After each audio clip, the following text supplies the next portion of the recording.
ಹಾಡೋದಕ್ಕೆ inspiration G V ಆತ್ರಿ ಅವರು. G V Srinivas ಅಂದರೆ ಈಗಲೂ ನೋಡಿ ನಮಗೆ ಹಾಡು ಅವ್ರ ಹೆಸರು ಹೇಳಿದ್ರೆ ರೋಮಾಂಚನ ಆಗೋದಕ್ಕೆ. ಅವ್ರ ಹಾಡುಗಳು ಅಷ್ಟು ಮಟ್ಟಿಗೆ ನನ್ನ ಮನಸ್ಸಲ್ಲಿ ಬೇರೆ ಹೊರಬಿಟ್ಟಿದೆ. ಹಲವಾರು ಸತಿ ನಾನು ಭೇಟಿ ಮಾಡಿದ್ದೀನಿ ಅಣ್ಣವ್ರನ್ನ.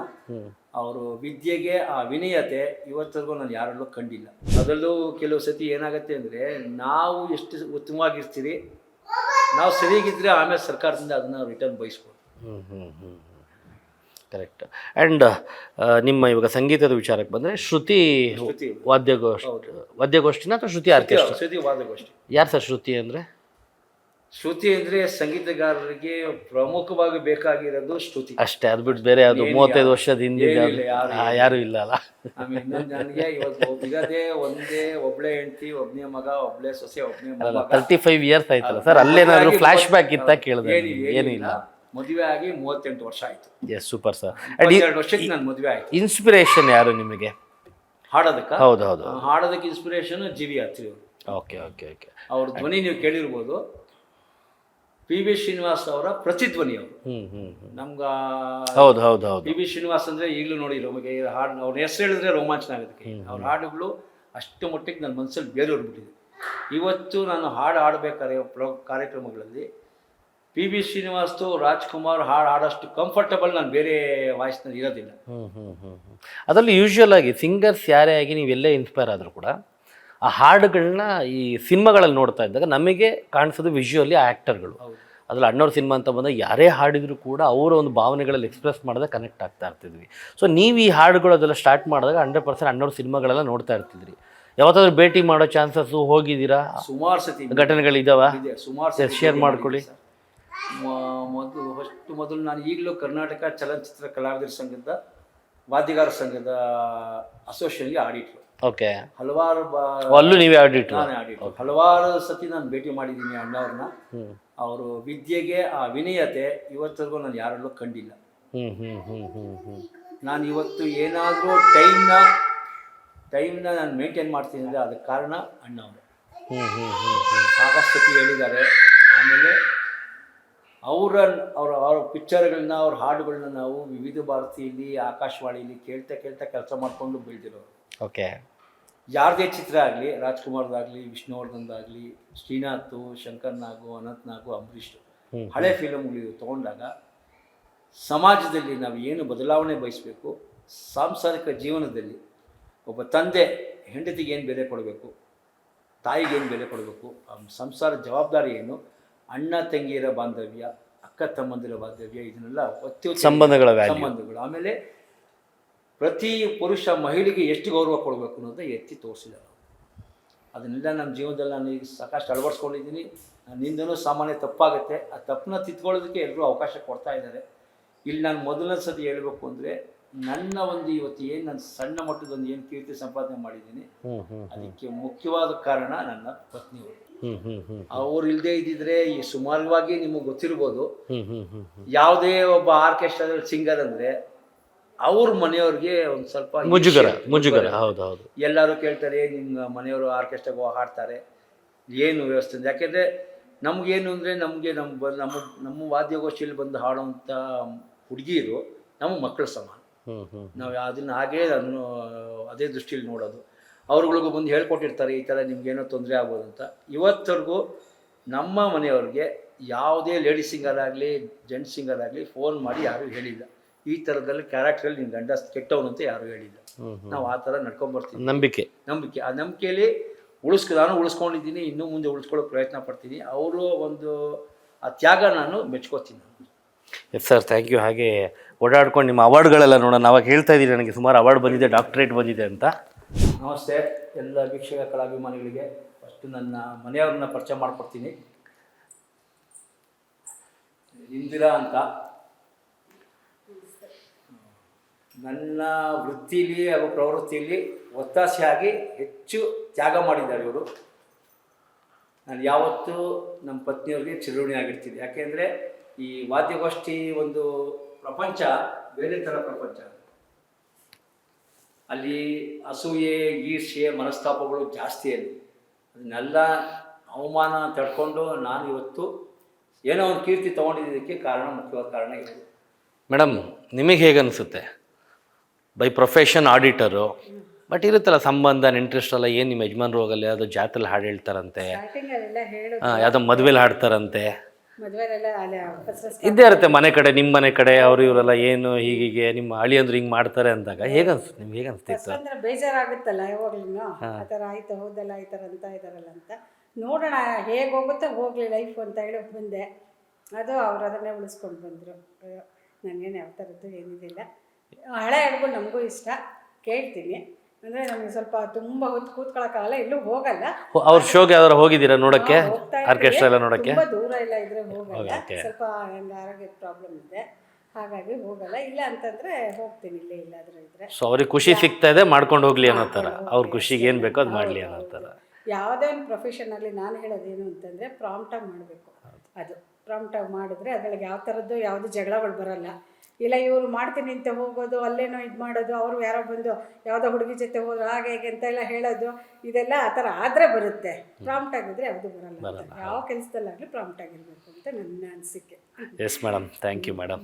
ಎಸ್ ಸರ್, ಇನ್ನು ನಿಮ್ಮ ತಂಡದವರು ನಮ್ಮ ವಾದ್ಯಗೋಷ್ಠಿಯ ಮುಖ್ಯ ಜೀವಾಳ ಇವನಿಲ್ಲ ಅಂದರೆ ನಾವು ಯಾವ ಕಾರ್ಯಕ್ರಮಕ್ಕೂ ಹೋಗೋದಿಲ್ಲ. ಏನು ಮಾಡ್ತೀರಾ ನೀವು? ನಾನೇ ಹೇಳ್ಬಿಡ್ತೀನಿ. ಹೇಳಿ ಸರ್. ಪ್ರಸಾದ್ ಅಂತ ಇವನ ಹೆಸರು. ಮೇಯ್ನು ಸೌಂಡ್ ಇಂಜಿನಿಯರ್, ಸೌಂಡ್ ಆಪ್ರೇಟ್ರು. ಆಮೇಲೆ ರಿದಮಲ್ಲಿ ನಂಬರ್ 1, ಪ್ಯಾಡ್ ನುಡಿಸ್ತಾನೆ, ಡ್ರಮ್ಸ್ ನುಡಿಸ್ತಾನೆ, ತಬಲಾ ನುಡಿಸ್ತಾನೆ, ಡೋಲಕ್ ನುಡಿಸ್ತಾನೆ. ನನಗೆ ಎಮರ್ಜೆನ್ಸಿ ರೆಸ್ಟ್ ಬೇಕು ಅಂದರೆ ಕಾರ್ಯಕ್ರಮದಲ್ಲಿ ಹೊಸ ಹಾಡುಗಳನ್ನ ಹಾಡ್ತಾನೆ. ಇದು ನನಗೆ ಬೇಕಾಗಿರೋದು. ಆಮೇಲೆ ನಾವು ಏನಾದ್ರು ಇವಾಗ ಕಾರ್ಯಕ್ರಮ ಕೊಡೋಕೆ ಹೋಗ್ತಿದ್ರಿಂದ ನನಗೆ ಅದೆಲ್ಲ ಅಡ್ಜಸ್ಟ್ ಮಾಡೋಕ್ಕೆ ಬರೋಲ್ಲ. ಅದೇನು ಯಾಕೋ ಬೇಯಿಸಲ್ಲ. ಇವನೊಬ್ಬ ಇದ್ದಾನೆ ಅಂದರೆ ನಾನು ಕಾರ್ಯಕ್ರಮಕ್ಕೆ ಒಂದು ಹೆಜ್ಜೆ ಅಲ್ಲ 10 ಹೆಜ್ಜೆ ಮುಂದೆ ಇಟ್ಟಿರ್ತೀವಿ. ಇವನೇ ನಮ್ಮ ವಾದ್ಯಗೋಷ್ಠಿಗೆ ಮೇನ್ ಜೀವ ಅಂದರೆ ಇವನೇನೆಲ್ಲ ಕೇಳಿ ನೀವು ಮಾತಾಡ್ತಾನೆ. ಇಲ್ಲ, ನೀವು ಅದು ಇಂಟ್ರೊಡ್ಯೂಸ್ ಮಾಡಿ ಅಷ್ಟೇ. ಅದು ಹಾಂ, ಹಾಗೆ ನನಗೆ ಅವಾರ್ಡ್ಸ್ಗಳೆಲ್ಲ ಹೇಳಿಬಿಟ್ರೆ ಅವರು ಮ್ಯಾಚ್ಕೊಂತಾರಲ್ಲ. ಬೈಲಿ ಇವು ನಮ್ಮ ಗುರುವರವರ ಅಲ್ಲ, ತೋರಿಸ್ಬೋದು. ಅವ್ರ ಶೈಯಲ್ಲಿ ಇದ್ದಾರೆ. ಓಕೆನಾ? ಓಕೆ. ಓ, ಹಸ್ಬೆಂಡ್ ವೈಫಾ ಇಬ್ರು ಒಟ್ಟಿಗೆ ಇದ್ದಾರೆ ನಿಮ್ಮ ಟೀಮಲ್ಲೇ? ಇವರು ಸಿಂಗರೇನಾ? ಅವ್ರು ಇವ್ರಿಗೆ ಸಪೋರ್ಟ್ ಮಾಡ್ಕೊಂಡಿದ್ದಾರೆ. Okay okay. 4 ತಿಂಗಳಾಯ್ತು ಮದುವೆ ಆಗಿ. ಹಾಂ ಓಕೆ. ಚೈತನ್ಯ ಅಂತ ಹುಡುಗಿ ಹೆಸರು. Okay okay. ನೀವು ಸುಮ್ಮನೆ ಹೋಗ್ತೀರಾ ಅಷ್ಟೇ, ಹಾಡು ಇನ್ನೂ ಹಾಡಲ್ಲ ನೀವಿಲ್ಲ? ಓಕೆ.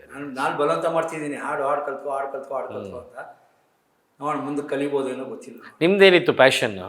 ನಮ್ಮದು ನಾವು ಹೊಟ್ಟೆಪಾಡಿಗೋಸ್ಕರ ಮ್ಯೂಸಿಕ್ಗೆ ಬಂದಿದ್ದು. ಹೊಟ್ಟೆಪಾಡಿಗೆ ಏನಾಗಬೇಕು ಲೈಫಲ್ಲಿ, ಏನಾಗಬೇಕು ಅಂದ್ಕೊಂಡಿದ್ದೀರಿ? ಏನೇನು ಆಸೆ ಇರುತ್ತಲ್ಲ ಒಬ್ಬೊಬ್ರು. ಅದೇ ಏನೇನು ಅಂದರೆ ಏನಿದೆ? ಏನೇನಾಗುತ್ತೋ, ಪೊಲೀಸ್ ಆಗಬೇಕು ಅಂತ ಆಸೆ ಇತ್ತು. ಆಮೇಲೆ 8 ಸಾಲಲ್ಲ ಅಂತ ಗೊತ್ತಾಯ್ತು.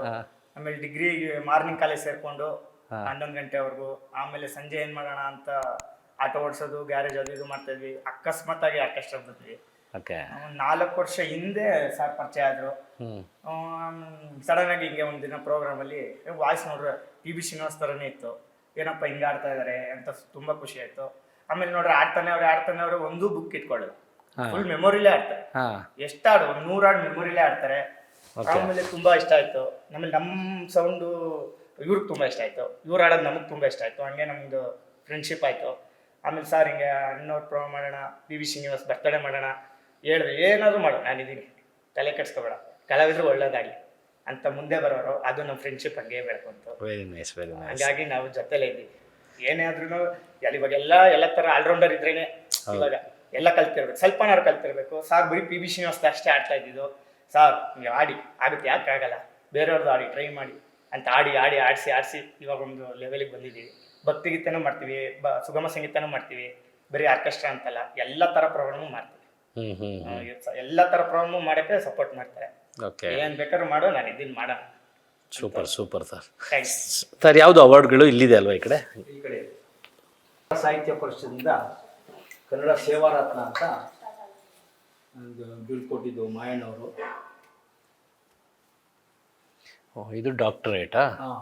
ಇದು ಯಾವುದಿದು? ಯೋಗ ಸಂಸ್ಕೃತಂ ಯೂನಿವರ್ಸಿಟಿ, ಫ್ಲೋರಿಡಾ, USA. ಇಲ್ಲಿ ನನಗೆ ಫೈನ್ ಆರ್ಟ್ಸಲ್ಲಿ ಡಾಕ್ಟರೇಟ್ ಪ್ರಶಸ್ತಿ ಕೊಟ್ಟಿದ್ದಾರೆ. ಇದ್ರ ನಂತರ 23ನೇ ಇಸ್ವಿಲಿ ನಮ್ಮ ಆತ್ಮೀಯ ಸ್ನೇಹಿತರು ನಾಗೇಂದ್ರ ಅಂತ, ಕಲ್ಪವರು ಪೂರ್ಣ ಪ್ರಜ್ಞ ಕ್ಷೇತ್ರ ರಂಗಸ್ವಾಮಿ ಮಠ ಅವರ ಮಾಲೀಕರು, ಅವರು ಸುಧಾಕರ್ ಮಿನಿಸ್ಟರ್ ಆಗಿದ್ರು. ಅವ್ರ ಕೈನಲ್ಲಿ Abhinava doctor P B Srinivas ಅಂತ ಒಂದು ಬಿರುದು ಕೊಟ್ಟರು ನನಗೆ. ಅದರದ್ದು ಒಂದು ಫೋಟೋ ಅದು. ಇನ್ನೂ ಸುಮಾರು ಜನ ಕಡೆಗಳು ಕೊಟ್ಟಿದ್ದಾರೆ. ಪ್ರಶಸ್ತಿ ಬಂದರೂ ಕೂಡ ಅದು ಜವಾಬ್ದಾರಿ ಜಾಸ್ತಿ ಮಾಡುತ್ತೆ ಆಮೇಲೆ. ಹೌದು ಹೌದು. ಆಮೇಲೆ ಇದು ಶ್ರೀನಿವಾಸ್, ಇದು ನನ್ನ 60 ವರ್ಷದ ಹುಟ್ಟುಹಬ್ಬಕ್ಕೆ ನಮ್ಮ ಎಲ್ಲ ಸ್ನೇಹಿತರುಗಳು ಇದನ್ನು ಪ್ರಶಸ್ತಿನ ಇದು ಜೀವನದ ದೊಡ್ಡ ಪ್ರಶಸ್ತಿ ಅಂತ ತಿಳ್ಕೊತೀನಿ ನಾನು. ಯಾಕೆಂದರೆ ಈ ನಮ್ಮ ಗುರುಗಳದ್ದು ಫೋಟೋ ಹಾಕಿದ್ದಾರೆ ಮೇಲೆ, ಅದು ಇಂಪಾರ್ಟೆಂಟ್ ನನಗೆ. ಇಲ್ಲಿ ರವಿ ಸಂತು ಬಳಗ ಅಂತ ಬೆಂಗಳೂರವರು ನನಗೆ ಮೈಸೂರಲ್ಲಿ ಜಗನ್ಮೋಹನ್ ಪ್ಯಾಲೇಸಲ್ಲಿ ಒಂದು ದೊಡ್ಡ ಕಾರ್ಯಕ್ರಮ ಮಾಡಿ ಅಲ್ಲಿ ಸನ್ಮಾನ ಮಾಡಿದ್ದೀವಿ. ಸರ್ ತುಂಬ ಥ್ಯಾಂಕ್ಸ್, ನಿಮ್ಮನ್ನ ಭೇಟಿ ಮಾಡಿ ತುಂಬ ಖುಷಿ ಆಯಿತು. 25ನೇ ವರ್ಷದಲ್ಲಿ ಶುರುವಾಗಿರೋ ಈ ಒಂದು ಹಾಡಿನ ಒಂದು ಪ್ಯಾಷನ್ನು 35 ವರ್ಷ ಕಂಪ್ಲೀಟ್ ಆಗಿದೆ. ಹೀಗೆ ಮುಂದುವರಿತಾನೆ ಇರಲಿ, ಸಾಕಷ್ಟು ಜನಕ್ಕೆ ಮಾದರಿ ಆಗಲಿ ಅಂತ ಕೇಳ್ಕೊತೀನಿ. ಯಾಕೆ ನಾರ್ಮಲಾಗಿ ಒಂದು ಕ್ವಶನ್ ಇತ್ತು ನನಗೂ ಬಂದಾಗ. ಆ್ಯಂಡ್ ಡೆಫಿನೆಟ್ಲಿ ನೀವುಗಳು ನೋಡಿರ್ತೀರ ಇವಾಗ ಇವರು ಮನೆಯನ್ನು ತೋರಿಸ್ತೇನೆ ನಿಮಗೆ. ಅಂದರೆ ಎಲ್ಲೋ ಒಂದು ಕಡೆ ನಾನು ಆರ್ಕೆಸ್ಟ್ರಾ ಮಾಡಿ ಅದರಿಂದ ಬದುಕಬೇಕು ಅನ್ನೋದಿಲ್ಲ. ನನ್ನ ವೃತ್ತಿ ಧರ್ಮ ಬೇರೆ ಇದೆ. ನಾನು ಹೇಗಿದ್ದೀನಿ, ಅದ್ಭುತವಾಗಿದ್ದೀನಿ, ಜೀವನದಲ್ಲಿ ಸೆಟ್ಲ್ ಆಗಿದ್ದೀನಿ. ಬಟ್ ಆದರೆ ನನ್ನದೊಂದು ಪ್ಯಾಷನ್ ಅನ್ನೋದಿರುತ್ತಲ್ವ ಲೈಫಲ್ಲಿ. ಯಾವತ್ತೊಂದೇ ನಾನು ಏನೋ ಮಾಡಬೇಕಿತ್ತು ಅಂತ. ಮೋಸ್ಟ್ಲಿ ಅದನ್ನು ಇವರೆಲ್ಲ ಬಿಟ್ಬಿಟ್ಟಿದ್ರೆ, ನೀವು 25 ವರ್ಷ ಶುರು ಮಾಡದೇ ಇದ್ದಿದ್ರೆ ಇವಾಗ ನೀವು ಎಷ್ಟೇ ಸಂಪಾದನೆ ಮಾಡಿದರೂ ಒಂದು ತೃಪ್ತಿ ಅನ್ನೋದು ಇರ್ತಿರ್ಲಿಲ್ಲ. ಇದೊಂದು ನನ್ನ ಕೈಯಲ್ಲಿ ಆಗ್ಲಿಲ್ವಲ್ಲ ಅನ್ನೋದೊಂದು ಕೊರಗು ಇರುತ್ತೆ. ಮೋಸ್ಟ್ಲಿ ಆ ರಿಗ್ರೆಟ್ ನಿಮಗಿಲ್ಲ ಅನಿಸುತ್ತೆ. ಇಲ್ಲ, ಖಂಡಿತ. ಅದಕ್ಕೋಸ್ಕರ ಹೇಳ್ತಿದ್ದೀನಿ, ಸಾಧ್ಯ ಆದಷ್ಟು ನಾನು ಬೆಳಗ್ಗೆ ಎದ್ದ ತಕ್ಷಣ ದೇವ್ರು ಕೇಳ್ಕೊಳ್ಳೋದು, ಇನ್ನೂ ಒಂದು 10 ವರ್ಷ ಅಲ್ಲ 15 ವರ್ಷ ವಾಯ್ಸ್ ಕೊಡೋದು. ಓಕೆ, ಆಯ್ಸ್ ಆಮೇಲೆ ಕೇಳ್ಕೊತೀನಿ, ವಾಯ್ಸ್ ಕೊಡು. ವಾಯ್ಸು ಆರೋಗ್ಯ ಜೊತೆಗೆ ವಾಯ್ಸ್ ಎರಡಿರಬೇಕು. ತುಂಬ ಸಂತೋಷ ಆಯ್ತು ಸರ್. ಕೊನೆಗೆ ಕಾರ್ಯಕ್ರಮನ ನಿಮ್ದು ಯಾವ್ದಾದ್ರು ಒಂದು ಹಾಡಿನ ಮುಖಾಂತರ ಮುಗಿಸೋಣ ಅಂತ, ಯಾವುದೋ ಇನ್ನೊಂದು ಹಾಡನ್ನ ಹಾಡಿ ಅಲ್ಲಿಗೆ ಮುಗಿಸಿ ನಮ್ಮ ವೀಕ್ಷಕರಿಗೂ ಖುಷಿ ಆಗುತ್ತೆ. ನಿನ್ನದೇ ನೆನಪು ದಿನವೂ ಮನದಲ್ಲಿ, ನೋಡುವ ಆಸೆಯು ತುಂಬಿದೆ ನನ್ನಲ್ಲಿ. ನಿನ್ನದೇ ನೆನಪು ದಿನವೂ ಮನದಲ್ಲಿ, ನೋಡುವ ಆಸೆಯು ತುಂಬಿದೆ ನನ್ನಲ್ಲಿ. ನಮಸ್ಕಾರ. Beat plus Karnataka.